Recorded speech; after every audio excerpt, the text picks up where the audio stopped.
बिस्मिल्लाहिर्रहमानिर्रहीम। अस्सलाम वालेकुम दोस्तों। उम्मीद है आप सब खैर खैरियत से होंगे और बड़ी अच्छी ईद गुजार कर आए होंगे। मेरी तरफ से तमाम लोगों को ईद मुबारक। मेरा नाम मोहम्मद हुज़ैफ़ा महमूद है और मैं बोलोनिया यूनिवर्सिटी इटली में प्रिसाइज एंड सस्टेनेबल एग्रीकल्चर में मास्टर्स कर रहा हूँ। आज की इस वीडियो का मकसद ये है कि मैं आपको बताऊं कि बोलोनिया यूनिवर्सिटी में पीएचडी के जो एडमिशन्स हैं, पीएचडी के स्कॉलरशिप्स जो हैं वो ओपन हो गए हैं और तकरीबन 3-4 दिन पहले ओपन हुए हैं।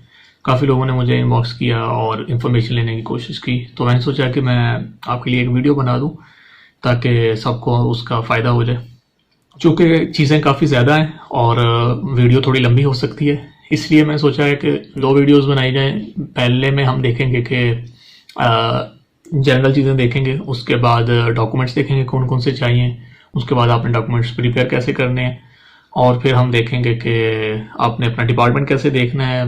कुछ और जनरल जो क्वेश्चंस हैं वो हम देखेंगे और दूसरे में हम देखेंगे कि दूसरी वीडियो में हमने चीज़ें किस तरह से मैनेज करनी है और अपलोड कैसे करनी है, पोर्टल कैसे बनाना है, आपने अपनी एप्लीकेशन कैसे देनी है। ये सारी चीज़ें जो हैं ये हम दूसरी वीडियो में देखेंगे।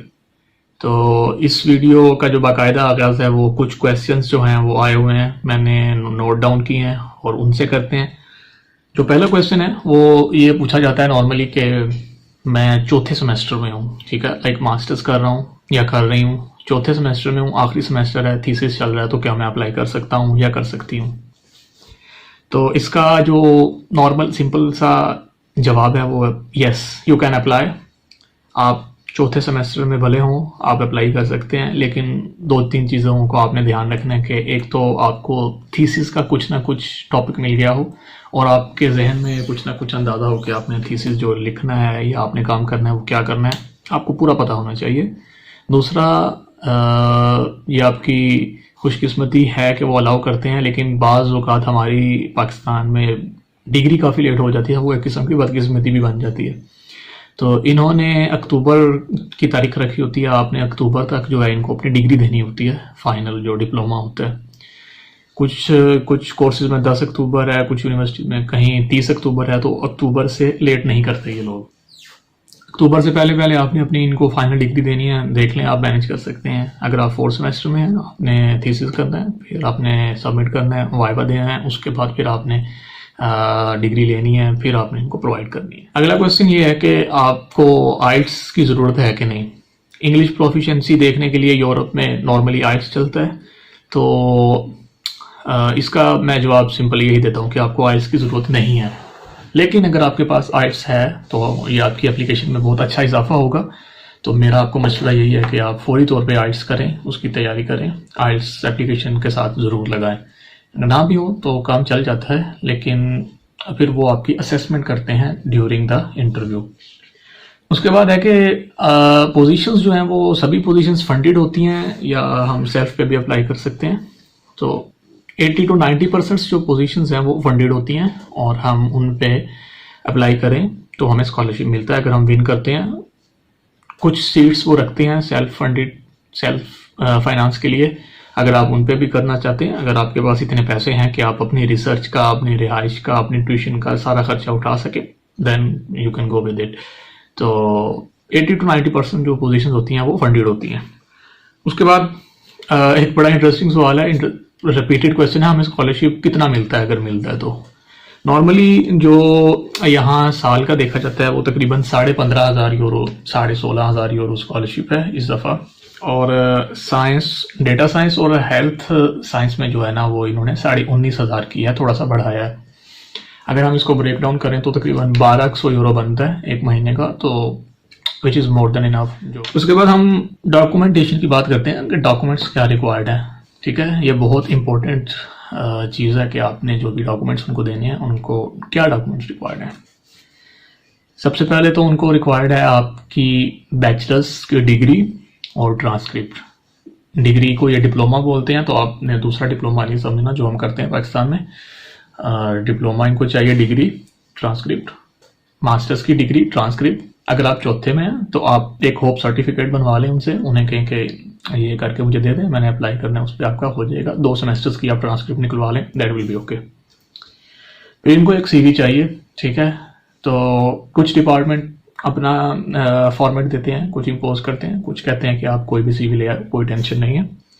तो नॉर्मली यूरोपास CV यहाँ चलती है। मैं आपको लिंक दे दूंगा वीडियो के डिस्क्रिप्शन में कि आपने यूरोपास की CV कैसे बनानी है। उसके बाद सबसे जो इम्पोर्टेंट चीज़ है ना, वो है आपका रिसर्च प्रपोजल। अब रिसर्च प्रपोजल यहाँ नॉर्मली 2-3 किस्म का चलता है ये रिसर्च वाइज।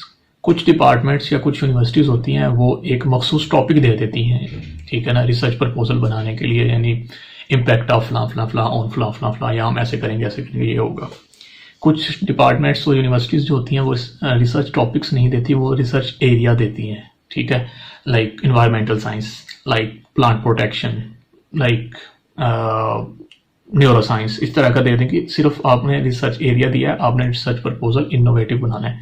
तो इसमें जो है ना वो आपने थोड़ा सा ख्याल करना है, आपने देखना है कि पहले रिसर्च एरिया दिया हुआ है या रिसर्च टॉपिक दिया हुआ है, ठीक है। उसके बाद आता है हमारे पास लेटर ऑफ मोटिवेशन। कुछ डिपार्टमेंट्स या कुछ प्लेसेस मैंने देखी हैं जो कि लेटर ऑफ मोटिवेशन भी मांगती हैं, तो आपने एक अच्छा सा मोटिवेशनल लेटर बनाना है, कॉपी पेस्ट नहीं करना, लोगों से नहीं मांगना, खुद मेहनत करनी है, बनाना है, ताकि आपको भी उसका फ़ायदा हो और आपको पता चले चीज़ों का कैसे बनाना है। रिसर्च करें, इंटरनेट पे बैठें, बहुत सारा आपको मवाद मिल जाएगा। फिर आता है पब्लिकेशन। पब्लिकेशन जो है रिक्वायर्ड नहीं है, ठीक है, ज़रूरी चीज़ नहीं है पब्लिकेशन कहीं भी इधर, मोस्टली मैं जहाँ मैंने देखा है, लेकिन उसके पॉइंट्स होते हैं। अगर आप अपनी एप्लीकेशन में पब्लिकेशन देते हैं तो डेफिनेटली वो आपको स्कोर में इजाफा करती है, आपका पॉजिटिव चीज़ होती है। तो अगर आपके पास पब्लिकेशन है तो वेल एंड गुड, अगर नहीं है तो लग जाए पब्लिकेशन के पीछे, एक रिव्यू आर्टिकल ही कहीं छपवा लें, that will be more than enough. Publication होना ज़रूरी है। आप ऐसे ऐसे लोगों के साथ compete कर रहे होंगे जो 10-10, 15-15 पब्लिकेशंस लेकर आए होंगे, ठीक है। फिर एक बड़ी इंपॉर्टेंट चीज़ है रिकमेंडेशन लेटर्स। कुछ जगहों पर रिकमेंडेशन लेटर लाजमी होते हैं, उनको रिकमेंडेशंस जो हैं वो चाहिए होती हैं, तो आप अपने सुपरवाइज़र से अच्छा बना कर रखें। नॉर्मली ये प्रैक्टिस देखी जाती है कि स्टूडेंट्स जो हैं वो इस चीज़ को लेकर बहुत फील करते हैं कि हमारे सुपरवाइज़र जो हैं वो हमारे साथ कोऑपरेट नहीं करते। तो आप अदर देन सुपरवाइज़र भी 1-2 एकेडमिक से आप 1-2 ले सकते हैं, कोई मसला नहीं है। उसके बाद आता है हमारा थीसिस। तो थीसिस जिस तरह के मैंने आपको बताया कि अगर आप काम कर रहे हैं थीसिस पे तो आप उनको एक नैरेटिव दे सकते हैं कि हमने ये काम करना है, ऐसे ऐसे करना है। और अगर आपने थीसिस कर लिया है तो आपने उनको थीसिस का एब्स्ट्रैक्ट ज़रूर देना है, या आप समरी उनको ज़रूर देंगे ताकि वो अंदाज़ा कर सकें कि आपने किस लेवल का काम किया है, तो क्या चीज़ें आपने बनाई हैं। उसके बाद नॉर्मली पासपोर्ट होता है और फोटोज़ वगैरह, सब चीज़ें वो नॉर्मल चीज़ें हैं। तो उम्मीद है कि ये सारी चीज़ें जो आपको समझ आ गई होंगी, ये वो डॉक्यूमेंट्स हैं या ये वो नॉर्मल क्वेश्चंस होते हैं जो कि हर बंदा पूछता है। अब मैं लैपटॉप की स्क्रीन पे जाऊंगा और स्क्रीन शेयर करके मैं कुछ चीज़ें आपको बताऊंगा। वहाँ सबसे पहले हम देखेंगे कि हमने यूनिवर्सिटी कैसे फाइंड करनी है, यह सभी पे इम्प्लीमेंट होगा। हमने कैसे डिपार्टमेंट फाइंड करना है, कैसे PhD पोजीशन फाइंड करनी है, और उसके बाद हम देखेंगे कि सिलेक्शन प्रोसीजर क्या है, ये सारी चीज़ें देख के। हाँ, एक इम्पोर्टेंट चीज़ जो रह गई वो ये है कि सुपरवाइज़र, ये सबसे मज़े की चीज़ है यहाँ कि आपको PhD पोजीशन लेने के लिए या अप्लाई करने के लिए किसी सुपरवाइज़र की ज़रूरत नहीं होती, ठीक है। 95% केसेस में, 99% केसेस में मैं कह सकता हूँ कि सुपरवाइज़र की ज़रूरत नहीं होती, ठीक है। आप, मैंने खुद देखा है, ये कई स्टूडेंट्स ने मुझे सेंड किया है कि अगर आप सुपरवाइज़र को ईमेल करते हैं किसी पोटेंशियल बंदे को, तो आप उन्हें कहते हैं हमें सुपरवाइज़र रख लें, वो सिंपली ये कहते हैं कि नहीं हम नहीं रख सकते, आप ओपन कॉल में जाएं, वहाँ कंपटीशन में जाएं, अगर आप जीतते हैं तो हम आपको देख लेंगे, एलोकेशन हो जाएगी। इवन जो मेरा डिपार्टमेंट है उसमें उन्होंने कहा हुआ है कि किसी पोटेंशियल प्रोफेसर का नाम नहीं लिखना आपने, ठीक है, प्रोफेसर का नाम नहीं लिखना, खुद उन्होंने मेंशन कर दिया है। तो इसका मतलब है कि आपको सुपरवाइज़र के बारे में परेशान होने की, सुपरवाइज़र ढूंढने की ज़रूरत नहीं है। लेकिन फिर भी आपको पता होना चाहिए आप जिस जगह पे अप्लाई कर रहे हैं, जिस डिपार्टमेंट में कौन कौन से प्रोफेसर क्या काम करते हैं, उनके साथ आप फ्यूचर कोलैबोरेशन कर सकते हैं। तो बाकी सारी चीज़ें हो गई हैं नॉर्मल जो क्वेश्चन से। अब जो है थोड़ा टाइम हम देखते हैं चीज़ों को लैपटॉप की स्क्रीन पे कि कैसे कैसे आपने चीज़ें फाइंड करनी है और अपनी एप्लीकेशन कैसे देखनी है। और जो वीडियो का दूसरा हिस्सा होगा उसके अंदर हम ये देखेंगे कि आपने अपनी एप्लीकेशन सबमिट कैसे करनी है, आपने एप्लीकेशन कैसे बनानी है। तो चलते हैं आप लैपटॉप की स्क्रीन। अब हम आ चुके हैं लैपटॉप की स्क्रीन पर and some people after watching this video. हम आगे चलते हैं। सबसे पहले हम जाते हैं गूगल पर। यहाँ से आपने क्या करना है, गूगल ओपन कर लें और सिंपली लिखें public universities in Italy, nothing else. ये जो है, आप किसी भी कंट्री में सबसे पहला स्टेप है वो यही किया करें, public universities in Italy, in Germany, in France, Canada, UK, जो भी आपने करना है। तो हम चूँकि बोलोनिया यूनिवर्सिटी की बात कर रहे हैं, लिखने में ये बोलोगना है लेकिन है, हम इसे बोलोनिया बोलते हैं इटालियन में। Top of the list Bologna university आपको यहाँ भी मिल जाएगी, यहाँ भी मिल जाएगी। ठीक है, सिंपली इस पर क्लिक करते हैं और यहाँ चले जाते हैं यूनिवर्सिटी ऑफ बोलोगना लिखा हुआ है, बोलोनिया हम पढ़ेंगे इसे। ओके ओके जी, बोलोनिया यूनिवर्सिटी। तो सबसे पहले आपने क्या करना है, यहाँ देखना है कि ये इंग्लिश में है या इटालियन में है। ये इसका इटालियन वर्जन है और यहाँ से हम इसका इंग्लिश वर्जन देख लेते हैं। ठीक है, तो इंग्लिश वर्जन में आने के बाद आपने सबसे पहले आना है रिसर्च में, रिसर्च प्रोग्राम्स। आपको इटली में जितनी भी पीएचडी पोजीशंस हैं वो आपको टीचिंग में शायद ना मिले, वो आपको रिसर्च में मिलेंगी, लेकिन बोलोनिया में आपको टीचिंग में भी मिल जाएंगी और रिसर्च में भी मिल जाएंगी। तो आपने रहना है रिसर्च पे। ठीक है, हम चले जाते हैं रिसर्च में और उसके बाद हम यहाँ से simply Bologna university PhD programs पे क्लिक कर देते हैं। राइट, पीएचडी प्रोग्राम पे क्लिक किया, यहाँ आ गया 22 23 और ये देखें, ये फर्स्ट स्टेप है। आपने अपना रेलेवेंट कैसे ढूंढना है प्रोग्राम। ठीक है, कैसे आप अपना रेलेवेंट प्रोग्राम देख सकते हैं, ढूंढ सकते हैं। Aerospace science technology, agriculture, environment, food, architecture, astrophysics, biomedical, biotechnology, chemistry देख लें, cultural environmental heritage, data science, European law, हर किस्म के सब्जेक्ट्स यहाँ मौजूद हैं। इस दफ़ा इन्होंने यहाँ पे नहीं बताया कि पोजीशंस कितनी है, लास्ट टाइम इन्होंने यहाँ पे पोजीशंस भी बताई हुई थी कि इस डिपार्टमेंट में या इस एरिया में कितनी कितनी पोजीशंस हैं। लेकिन एक चीज़ मैंने नोट किया, वाज़िया तौर पर यहाँ पोजीशंस इस दफ़ा काफ़ी कम हुई हैं। ठीक है, तो आपने सिंपली अपना रेलेवेंट प्रोग्राम यहाँ से देख लेना है। मैं चूँकि ख़ुद भी एग्रीकल्चर से हूँ, सो मैं पढ़ भी एग्रीकल्चर में रहा हूँ, तो मैं एग्रीकल्चर को लेकर चलने की कोशिश करूँगा। आपने सिंपल जाना है एग्रीकल्चर एनवायरनमेंट पे या अपने रेलेवेंट पे, यहाँ से जाके आप करें क्लिक मोर इन्फॉर्मेशन। जब आप मोर इन्फॉर्मेशन पे करते हैं तो ये आपको फर्स्ट स्टेप पे ले जाता है कि यहाँ से आपने चीज़ें देखनी है। तो एग्रीकल्चर में 38 साइकिल है इस वक्त और ये प्रोफेसर मैसिमिलियानो पेट्रिशी जो है ये इनकी कोऑर्डिनेटर है इस दफ़ा, लास्ट ईयर भी यही थी आई थिंक। 3 इयर्स है, इंग्लिश में है और यहाँ से आप पीएचडी वेबसाइट पे चले जाएंगे डिपार्टमेंट की, आई मीन इसकी पीएचडी वेबसाइट पे, हर एक की अलग अलग है।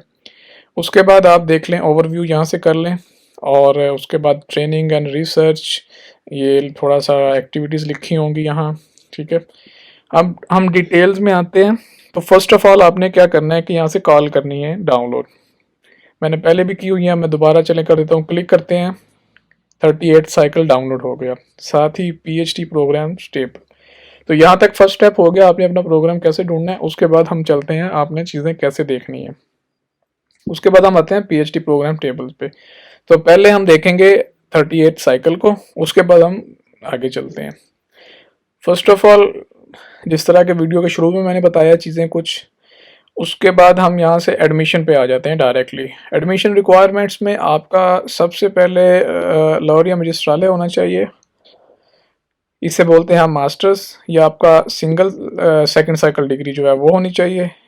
सिंगल साइकिल इटालियन होता है जो 5 साल की डिग्री होती है, आर्किटेक्चर की, डॉक्टरी वगैरह की, इस तरह की। ठीक है, एप्लीकेशन की डेडलाइन जो है वो इस वक्त चल रही है 9 जून, ये आपने ध्यान रखना है, 9 जून। और एप्लीकेशन फ़ी जो है वो इस दफ़ा इन्होंने 5 यूरोज़ रख दी है। ठीक है, तो I don't know her subject की 5 यूरो रखी है कि नहीं, वो आप 1 बाय 1 अपना जब रेलेवेंट देखेंगे तो शायद आपको पता चल जाएगा। तो अगर यहाँ है तो आई थिंक होगी 5 यूरोज़। उसके बाद सिंपल हम यहाँ आते हैं, तो ये इन्होंने तरीका बताया हुआ है, ये सारा आपने खुद पढ़ना है, खुद देखना है। और रिक्वायर्ड डॉक्यूमेंट्स, जिस तरह के मैंने डॉक्यूमेंट्स का पहले भी जिक्र किया है, ये आपका पासपोर्ट वगैरह हो सकता है, ठीक है, वैलिड आईडी डॉक्यूमेंट्स, सीवी आपकी हो गई। उसके बाद आपकी डिग्रीज जो हैं, टाइप ऑफ डिग्रीज, ये हो गई आपकी बैचलर्स की, मास्टर्स की आपके पास। आपका जो है एकेडमिक ट्रांसक्रिप्ट मैं ऑलरेडी आपको बता चुका हूँ, सारी चीज़ें उसके पास। फिर आपके पास होना चाहिए ट्रांसक्रिप्ट की बात आ गई, फर्दर सपोर्टिंग डॉक्यूमेंट्स, इसके अंदर आपकी पब्लिकेशंस आ जाती हैं, इसका रिसर्च एक्सपीरियंस आ जाता है, कोई भी चीज़ आ जाती है। और पीएचडी में इनका एक सुपीरियर कॉलेज भी है, ठीक है। तो सुपीरियर कॉलेज जो है वो कुछ पोजीशंस हैं, आई थिंक उसके पास इस दफ़ा 24 पोजीशंस हैं if I am not wrong, या 12 इतनी है, खैर आप उनकी देख सकते हैं, मैंने चेक किया था पर मुझे याद नहीं है अब एग्जैक्टली। और उसके बाद फिर ये चीज़ें हैं, ये आई थिंक आप पे नहीं लागू नहीं है ये चीज़ें। फिर आपको रेफरेंस लेटर्स भी चाहिए होंगे और फिजिबिलिटी है। ये चीज़ सिलेक्शन प्रोसीजर है, आपने सब कुछ अप्लाई करना है। जब आप अप्लाई करेंगे तो वो हम नेक्स्ट वीडियो में देखेंगे कैसे अप्लाई करना है। फिर सारी चीज़ें अपलोड करने के बाद आप सिलेक्शन प्रोसीजर में आ जाएंगे यहाँ, ठीक है। जब यहाँ आ जाएंगे तो उसके बाद वो सिंपली जो है आपकी एप्लीकेशन देखेंगे। जो पीएचडी का बोर्ड है, ये पीएचडी बोर्ड यहाँ बैठा हुआ है ओवरव्यू कॉन्टेक्ट्स में, ठीक है। इस दफ़ा इन्होंने थोड़ी चेंजिंग की है, यहाँ पीएचडी बोर्ड भी आ रहा होता है, खैर वो डिपार्टमेंट का होगा। तो यहाँ से हम देख लेते हैं इसको दोबारा। एग्जामिनेशन रिमोटली, क्योंकि हम बाहर बैठे होंगे, आप जब अप्लाई करेंगे तो रिमोटली होंगे। उसके बाद एडाप्टेशन रिक्वेस्ट अभी इसको छोड़ दें, ये कि आप पढ़ना चाहें तो पढ़ सकते हैं। ये रहा जी एडमिशन बोर्ड, हर डिग्री प्रोग्राम का एक एक्सपर्ट मेंबर्स का एडमिशन बोर्ड वो बताएंगे, और उसके बाद फाइनल रैंकिंग लिस्ट जो है वो पब्लिश हो जाएगी, ठीक है। अब उसके बाद फिर इनरोलमेंट प्रोसीजर आएगा, जब आपका लिस्ट में नाम आ जाएगा तो वो आपको इनरोलमेंट बता देंगे, फिर आपने प्री इनरोलमेंट करनी होगी, और उसके बाद सिंपली ये चीज़ें आपने अपलोड करनी होंगी और आपको ये इनरोलमेंट हो जाएगी। फिर रिप्लेसमेंट पोजीशंस भी होती हैं, अगर कोई रह जाता है या छोड़ के चला जाता है, कहीं और निकल जाता है, तो रिप्लेसमेंट आपको दे देंगे वो नेक्स्ट ऑर्डर में अगर होंगे। फिर आप अगर वीज़ा की बात करते हैं, तो अगर आपको वीज़ा चाहिए तो यूनिवर्सिटी इटली पोर्टल है, आपने यहाँ से जाके प्री इनरोलमेंट करनी होती है। ये भी हम ओपन कर लेते हैं और ये मैं आपको दिखा देता हूँ। यहाँ से ये पोर्टल है, आप यहाँ से इसको भी देखें, इंग्लिश में कर लें फर्स्ट ऑफ ऑल, और यहाँ से इस पोर्टल से आप कर सकते हैं। फिर इंटरनेशनल स्टूडेंट्स पर यहाँ जाके आप प्री इनरोलमेंट कर सकते हैं, लेकिन ये बड़ी बात का खेल है, आपको पहले एडमिशन लेना होगा। उसके बाद नॉन इटालियन डिग्रीज जो हैं वो आपको डीओवी सबमिट करवानी होगी, डिक्रिप्शन दी वलोरे वलोरे वैल्यू जो है, डिक्लेरेशन ऑफ वैल्यू वो बोलते हैं, ये आपको वीज़ा के साथ मिलेगी।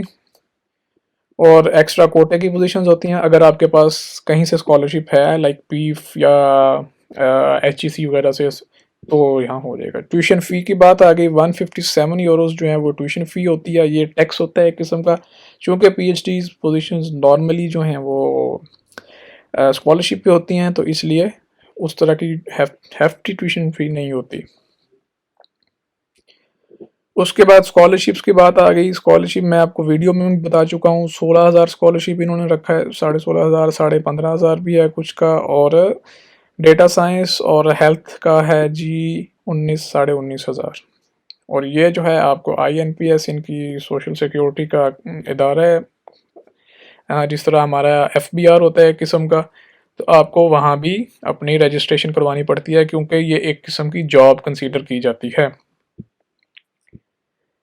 उसके बाद जी इंटरनेशनल कॉलेज जो मैं आपको बताया, कॉलेज सुपीरियर है, तो इंस्टीट्यूट ऑफ एडवांस स्टडी था, इनके पास कुछ सीट्स होती हैं, नंबर ऑफ पोजीशंस इस दफ़ा 10 हैं आई थिंक सो।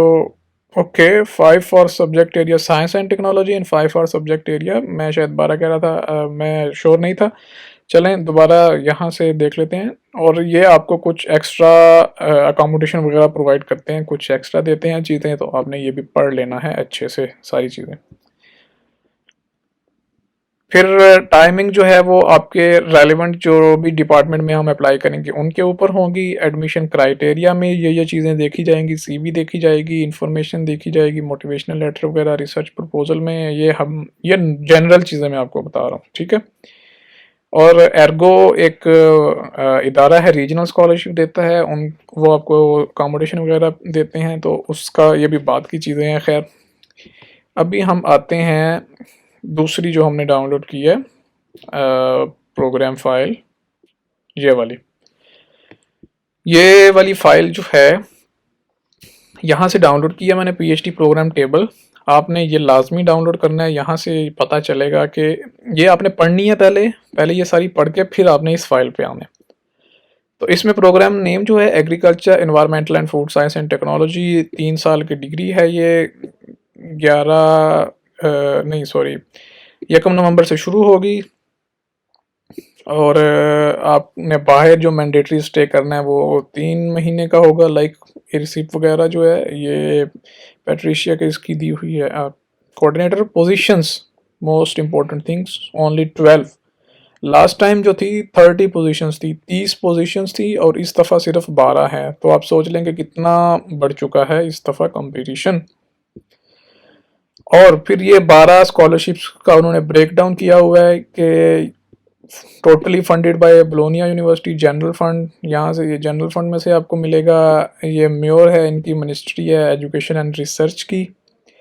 और ये एक इनका चल रहा है जी प्रोजेक्ट को funded by the department of excellence, और ये भी फंडेड प्रोजेक्ट है। तो ये प्रोजेक्ट के रिसर्च एरियाज, मतलब प्रोजेक्ट जिन एरियाज में काम कर रहे हैं, ठीक है। ये जनरल चीज़ें हो गई स्कॉलरशिप की। अब नेक्स्ट स्कॉलरशिप का ब्रेकडाउन हमने करना है कि उनको क्या चाहिए और आपने उनको क्या देना है। तो सबसे पहले तो आप उनको जब एप्लीकेशन सबमिट करेंगे तो उन्होंने आपकी क्वालिफ़िकेशन की एवेलुएशन करनी है, ठीक है ना। तो वो अवेलेबल होगी 5/7 के बाद, यानी जुलाई 5 के बाद। और उसके बाद फिर वो ओरल एग्जामिनेशन के लिए आपको बुलाएंगे, जो भी बंदा सूटेबल हुआ उसको। अब required and supporting documents to be attach, again CV आ गई आपकी, आइडेंटिटी डॉक्यूमेंट आ गया, पासपोर्ट वगैरह। CV इन्होंने एग्रीकल्चर डिपार्टमेंट वालों ने इम्पोज की हुई है, ठीक है। एक और मैंने डिपार्टमेंट देखा था, उन्होंने इम्पोज नहीं की हुई थी, उन्होंने कहा कोई भी हो चलेगी। लेकिन उन्होंने क्या कहा है, 5 points penalty on the total qualification evaluation score shall be applied to the applicants not attaching the summary. ये आपने ध्यान रखना है जो भी एग्रीकल्चर में अप्लाई करेगा, ठीक है। इन्होंने समरी एक दी हुई है, वो नीचे है, वो हम देखते हैं, ये रही समरी। लेकिन हम अभी बाद में यहाँ पे आते हैं। उसके बाद CV के बाद डिग्रीज हैं, आपकी डिग्रीज होनी चाहिए। फर्स्ट साइकिल बैचलर होता है, सेकंड साइकिल मास्टर्स होता है, और एग्जाम टेकन जो भी आपने किए होंगे, मार्क्स ऑब्टेन, वो आपकी ट्रांसक्रिप्ट के ऊपर लिखा होगा।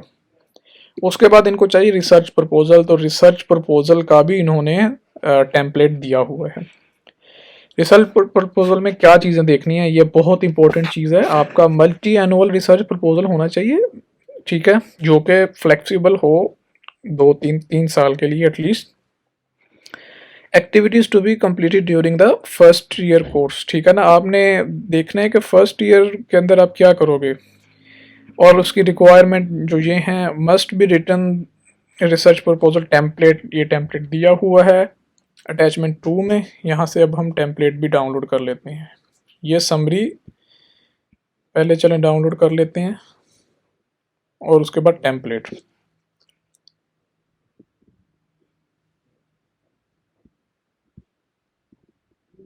उसके बाद हमने ये कहा हुआ है कि it must mention on the cover page. तो रिसर्च प्रपोजल के साथ एक कवर पेज है, रिसर्च टॉपिक्स हैं, 10 रिसर्च टॉपिक्स हैं, ठीक है। वो रिसर्च टॉपिक्स भी हम देखते हैं नीचे ही। तो आपने, ये रिसर्च टॉपिक्स नहीं है, रिसर्च एरियाज हैं बेसिकली। और आप जिस तरह मैंने पहले आपको वीडियो में बताया है, कुछ ने एग्जैक्ट टॉपिक दिए होते हैं, कुछ ने रिसर्च एरियाज दिए होते हैं। तो ये बेसिकली रिसर्च एरियाज हैं। और आपका जो प्रपोजल है, ये research proposal written without following the template and or without mentioning the research topic। Last year Waqar भाई ने एक पोस्ट भी की थी, मैं खुद जाके मिला था कोऑर्डिनेटर से, PhD के कोऑर्डिनेटर से, और उन्होंने मुझे खुद दिखाए थे रिसर्च प्रपोजल पाकिस्तानियों के जिन्होंने रिसर्च टॉपिक्स नहीं लिखे थे। तो उन्होंने उनको कोई नंबर नहीं दिया था, और वो अच्छे रिसर्च प्रपोजल भी ख़त्म हो गए थे without any further evaluation.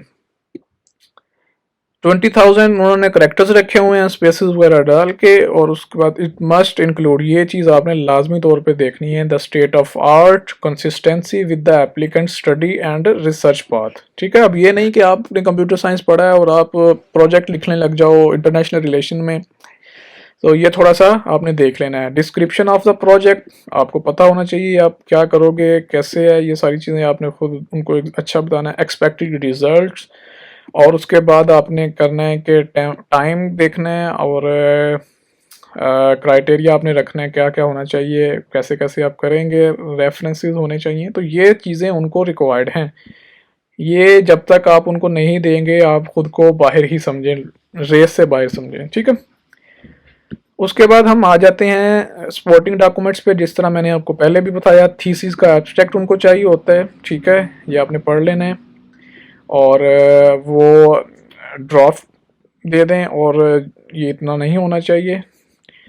Reference, no more than 2 reference letter signed by the Italian और इंटरनेशनल एकेडमिक। आप यहाँ और समझे, एंड की बजाय अपने प्रोफेसर से अभी बता दें उनको, ठीक है ना, कि आपने हमें देने अच्छे से रिसर्च प्रपोजल बनाए, सॉरी रेफरेंस लेटर बनवाएं।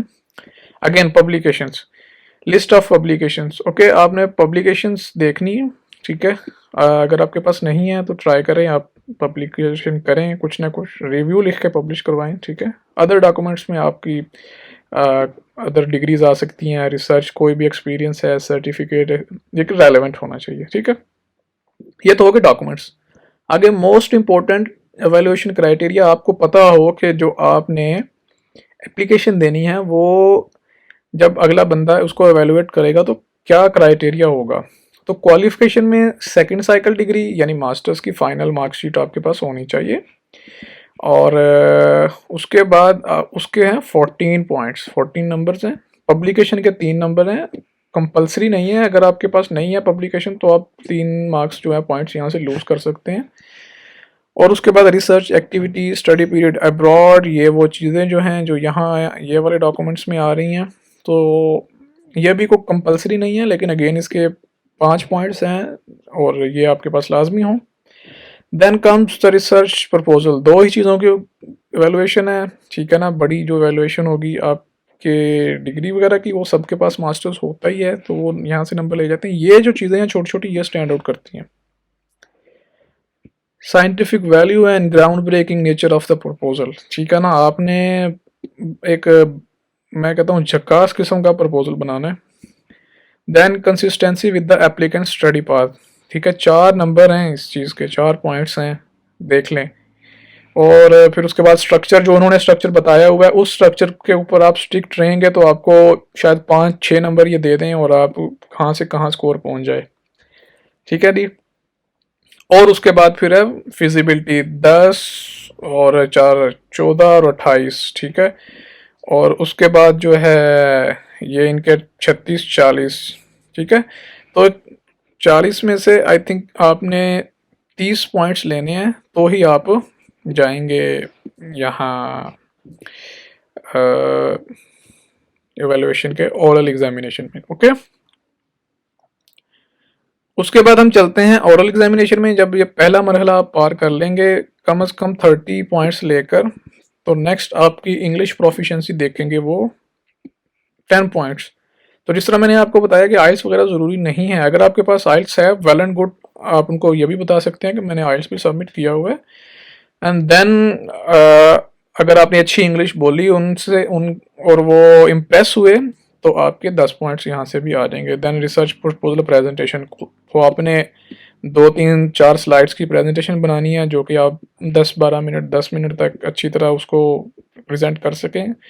और देन जनरल नॉलेज, वो आपसे पूछेंगे, क्वेश्चंस पूछेंगे, ऐसे करेंगे तो क्या होगा, ये होगा तो वो होगा, ये सारी चीज़ें देख के, तो यहाँ से भी मिनिमम 30 पॉइंट्स और मैक्सिमम 50 पॉइंट्स का आपका स्कोर वेटेज होगा, और देन जो है फाइनल लिस्ट बनेगी। अब आगे रिसर्च टॉपिक्स। अब रिसर्च टॉपिक्स जो हैं वो इनके एग्रोनॉमी, हर्बेशियस क्रॉप्स, फ्लावर यानी एग्रोनॉमी और हॉर्टिकल्चर, ठीक है, और जेनेटिक्स और एग्रीकल्चर, केमिस्ट्री, सॉइल साइंस वगैरह जो है वो इधर फॉल करेगा।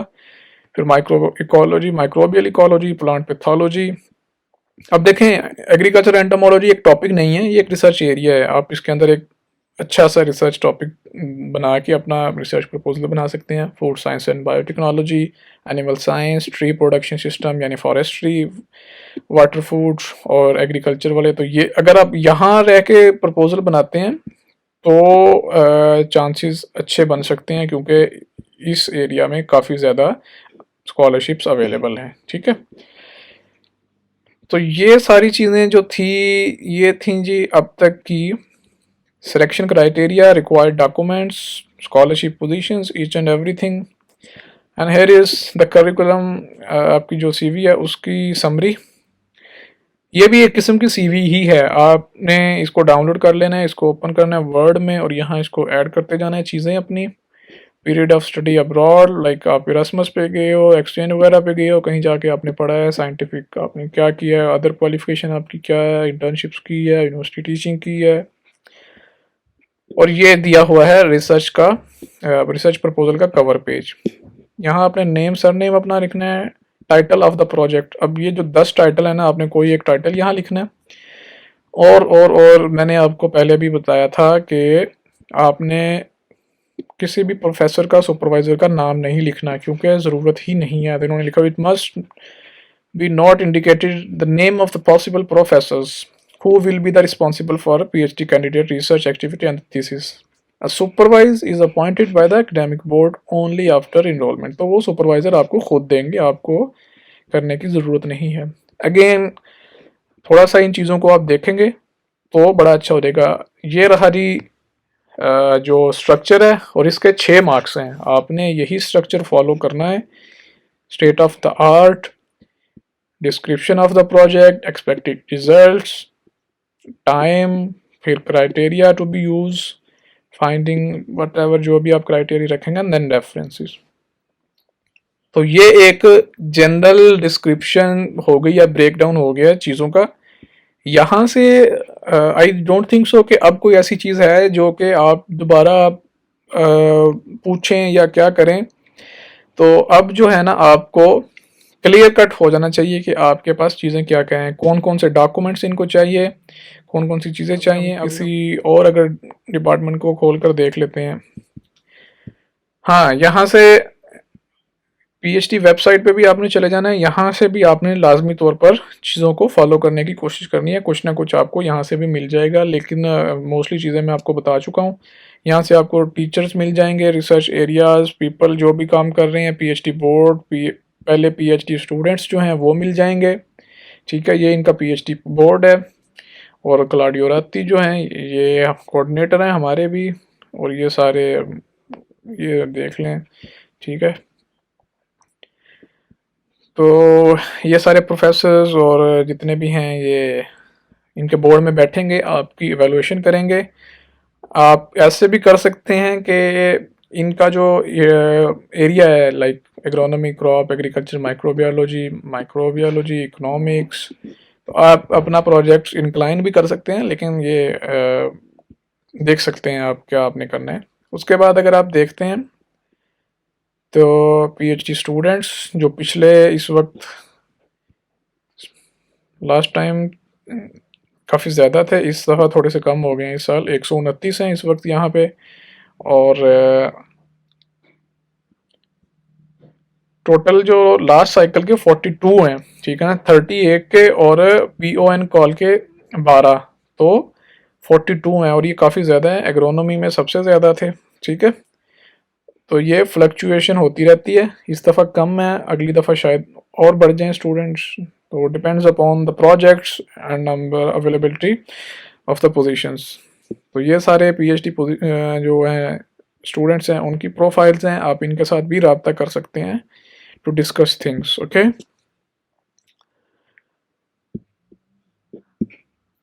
यहाँ से आप कोई अपना और देख लें। केमिस्ट्री में अगर हम चले जाएं, केमिस्ट्री वाले ओपन करके देख लें, केमिस्ट्री वालों ने क्या क्या रखा हुआ है अपना रिसर्च एरिया, रिसर्च टॉपिक्स ये रहा केमिस्ट्री के, electrochemistry.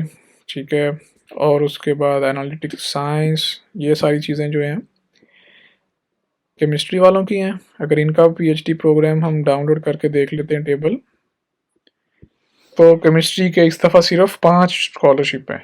PhD positions without scholarship, sorry 4 scholarship हैं और 1 विदाउट स्कॉलरशिप है। जिस तरह के मैंने आपको बताया, बहुत कम पोजीशंस जो हैं वो सेल्फ फंडेड की होती हैं, ठीक है। तो इन्होंने जो पॉइंट्स दिए हैं, इन्होंने 20 पॉइंट्स दे दिए हैं आपकी डिग्री को। एग्रीकल्चर वालों ने सिर्फ 14 दिए थे। फिर उन्होंने 5 पॉइंट्स पब्लिकेशन को दिए हैं, उन्होंने 3 दिए थे। और कंसिस्टेंसी को उन्होंने प्रोजेक्ट को 15 और personal statement LOM letter of motivation इन्होंने मांगा, वो एग्रीकल्चर वालों ने नहीं मांगा था। ये आप देख लें सपोर्टिंग डॉक्यूमेंट्स। फिर हाँ, ये देखें इंग्लिश लैंग्वेज प्रोफिशिएंसी का इन्होंने 5 पॉइंट देके 45 पॉइंट्स जो है उन्होंने आपके रिसर्च प्रपोजल के रख लिए हैं, ठीक है। ये अच्छी खासी डिस्कशन करेंगे आपके साथ। ये वाले सारे रिसर्च टॉपिक्स हैं।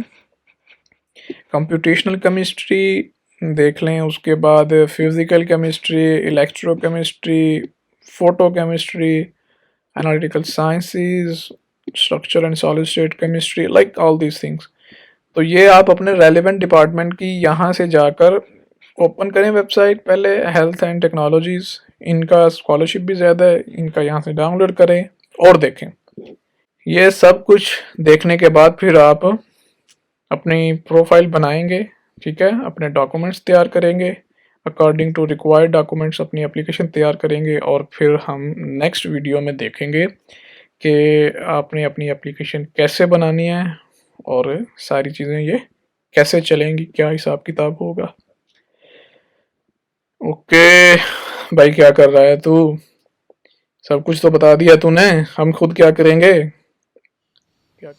तो दोस्तों, उम्मीद है आपको बहुत सारी चीज़ों की समझ आ गई होगी। ये सारा सिस्टम कैसे चलता है, ये सारा एक किस्म का इकोसिस्टम है, कैसे काम करता है। सारी चीज़ें एक दूसरे से इंटरकनेक्टेड है, इंटरलिंक्ड है। आप देखें इन चीज़ों को और अपना काम करें, रिसर्च प्रपोजल पर काम करें, डॉक्यूमेंटेशन पर काम करें। तो दूसरी वीडियो में हम देखते हैं कि आपने कैसे अपना एप्लीकेशन बनानी है, कैसे आपने इनको चीज़ें फॉरवर्ड करनी है, कैसे सबमिट करनी है, सारी चीज़ें आपकी। हम एप्लीकेशन वाला जो प्रोसेस है वो हम बाद में देखते हैं। अभी डॉक्यूमेंटेशन आपकी चीज़ें, सारी चीज़ें जो भी आपने करनी है, हमने ये भी देख लिया कि सिलेक्शन प्रोसीजर क्या है, आपकी एवेलुएशन किस किस बेस पे होगी। तो ये सारी चीज़ें देखने के बाद अब आप जो हैं वो फाइनली अब हम जाएंगे एप्लीकेशन की तरफ नेक्स्ट वीडियो में। तो उम्मीद है कि आप वो भी ज़रूर देखेंगे। अगर आपको कोई फिर भी कोई क्वेश्चन हो, उम्मीद है कि आप क्वेश्चंस कोई भी नहीं होंगे, इतनी वाज़ेह वीडियो के बाद कोई क्वेश्चन होना नहीं चाहिए, लेकिन फिर भी ऑब्वियसली निकल सकता है कोई ना कोई क्वेश्चन। तो आप बिला झिझक मैसेज कर सकते हैं, इधर कमेंट कर सकते हैं। बेहतर है कि आप कमेंट करें, ताकि अगर कोई और भी है, एक्सपर्ट्स हैं, शाहनवाज भाई हैं, आमिर भाई हैं और वकार भाई हैं, काफ़ी हैं, एक्सपर्ट्स हैं वो। मैं तो खैर इतना एक्सपर्ट नहीं हूँ उनके मुकाबले में, वो जवाब दे सकते हैं और मैं उनको टैग भी कर दूंगा, कोई मसला नहीं है। मैं भी अगर मुझे इन चीज़ों का इल्म हुआ, मैं भी लाजमी तौर पर रिप्लाई करूँगा। तो आप वीडियो पूरी देख के फिर चीज़ें पूछें, क्वेश्चन करें, आप खुद का भी जवाब मिलेगा। तो फ़िलहाल अल्लाह हाफिज़, बहुत बहुत शुक्रिया और अपना ख्याल रखिएगा।